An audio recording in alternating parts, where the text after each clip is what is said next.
6h15 et l'invité de Comment j'ai réussi, Thomas Cormand. Bonjour. Bonjour. Merci d'être avec nous. Vous êtes le directeur général de Wello.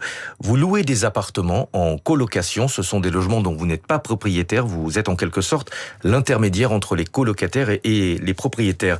L'entreprise a été lancée en 2020 et au départ, je crois que vous aviez pour objectif d'aider les jeunes à trouver un logement, ce qui est de plus en plus difficile. Exactement. Je rentre de l'étranger, je travaillais en Chine, et je rentre de l'étranger en 2020 et je réalise qu'il y a de plus en plus de jeunes qui se déplacent, qui arrivent en ville pour un logement, pour un travail ou pour des études. Et l'objectif, c'est effectivement de répondre à la difficulté qu'ont ces jeunes de trouver un logement, puisque aujourd'hui, les jeunes de moins de 35 ans représentent 70% de la demande locative privée. C'est une vraie problématique. Et il y a de moins en moins d'offres. À l'époque, vous étiez en Chine. Est-ce qu'en Chine, le modèle de la colocation est le plus courant pour les jeunes ? Pas particulièrement, mais néanmoins, ce que l'on se rend compte, c'est que effectivement, par exemple, là, si on parle de Paris, c'est 35% des Parisiens qui sont de Paris. C'est-à-dire qu'il y a beaucoup et de plus en plus de gens qui, en fait, dans cette dynamique de je vis dans une ville dans laquelle j'ai pas grandi. Oui. Et du coup, il y a cette problématique de mobilité, il y a cette problématique également d'isolement social. Alors, il a fallu, j'imagine, convaincre les propriétaires qui, en général, n'aiment pas trop les colocations. Pour quelles raisons ? La colocation, ça a mauvaise presse, parce que majoritairement, ça concerne très souvent un public relativement jeune. Donc ils font la fête, qui font du bruit. Ça fait du bruit, ça dégrade, ils vont faire la fête à toute berzingue.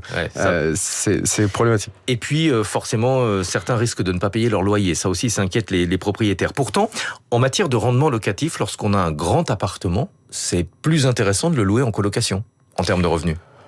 Alors, c'est effectivement plus intéressant parce que on sait que les grands appartements ont tendance à avoir un prix plus faible, mais ils sont en réalité plus difficiles à louer parce que, notamment dans les grandes villes, quand le marché est tendu, les loyers sont chers et des appartements de 100, 150 mètres carrés il faut avoir les moyens de les louer. Oui. Et c'est pour ça que vous avez proposé donc aux propriétaires une solution. Donc vous louez de grands appartements auprès de leurs propriétaires et ensuite vous les sous-louez à des colocataires. Comment ça fonctionne ? Quel est le type de contrat de location ? Est-ce que c'est de la location meublée ? Est-ce que ce sont des beaux codes civils ? Alors c'est effectivement la société devient locataire des appartements. Donc, on prend un bail à long terme par bail civil et effectivement, on va sous-louer chaque chambre, entre guillemets.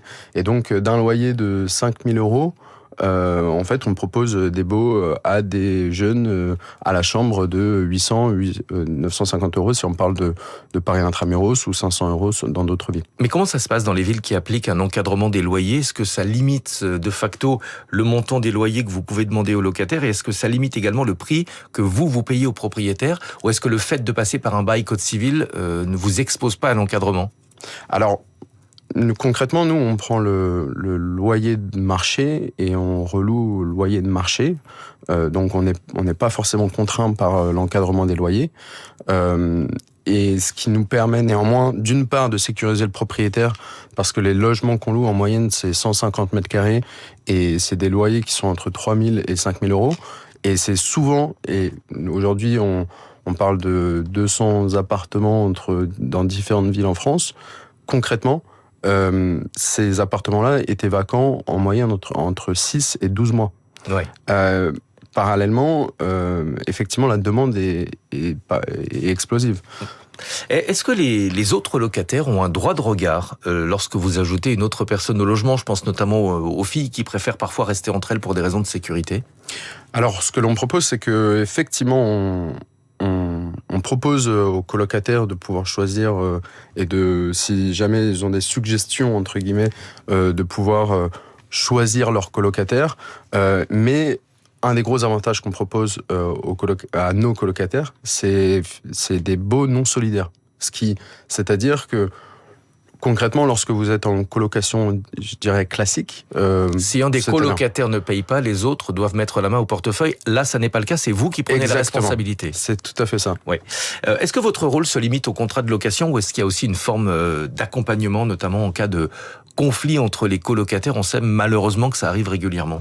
Oui, aujourd'hui on a à peu près un peu moins de 1000 chambres. Du coup, on a d'une part la capacité de pouvoir déplacer les gens si jamais il y a des conflits entre eux, parce que les gens vivent ensemble, c'est la vie quotidienne. Donc on a cette capacité-là. On intervient aussi, on accompagne. On prend la charge notamment des contrats d'internet, d'électricité, d'assurance. Donc s'il y a par exemple des sinistres, on va accompagner, on va faire l'intermédiaire aussi entre les différents fournisseurs, le propriétaire, etc. Donc il y a cet accompagnement quotidien qu'on a digitalisé aussi et qu'on a facilité. Vous avez réussi à convaincre les propriétaires, vous travaillez avec des particuliers mais aussi avec des institutionnels. Je crois que ça représente la moitié en fait des propriétaires avec lesquels vous travaillez, des banques, des compagnies d'assurance. Généralement ces gens-là savent compter, ça veut dire qu'ils y trouvent leur compte. Exactement. On travaille effectivement avec beaucoup de propriétaires institutionnels qui rencontrent des problématiques similaires aux propriétaires individuels, c'est-à-dire la difficulté de louer ces grands logements. Voilà, la vacance dans les grands logements et effectivement le problème de gérer une colocation en direct. Un dernier mot, est-ce que vous effectuez d'autres types de sous-location? Est-ce que votre système, il peut être par exemple répliqué pour les locations de meublés touristiques de type Airbnb?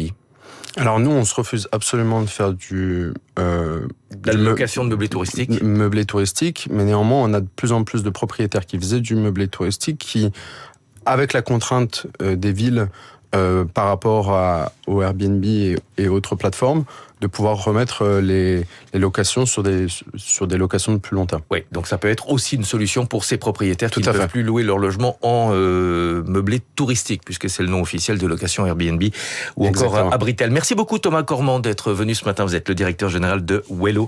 C'est un système qui permet de louer un appartement en colocation. Vous êtes l'intermédiaire entre le propriétaire et les colocataires. 6h22, Nathalie Janson est avec nous pour les classiques.